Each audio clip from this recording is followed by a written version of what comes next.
mile दिदी अझ कता जानु माइल दिदीलाई यता पठाइदिनु ल आज हाम्रो तीजको दरहान्डी कार्यक्रम समापन साथै आज खुसी औँसीको नाम भेटघाट सँगसँगै सब खुसी औँसी त हो नि आज खुसी औँसी अन्त नि ए नारायण ह्याप्पी फादर्स डे हो खुसी औँसी हो हजुर आज यहाँ काशी घर सबैजनासँग भेटघाट दिदीबहिनी सबैजनासँग भेटघाट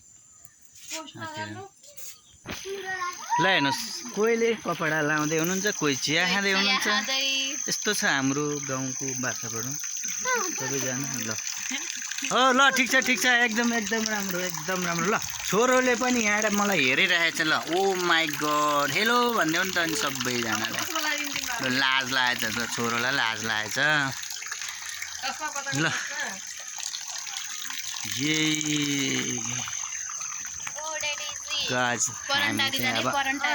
अब हाम्रो यात्रा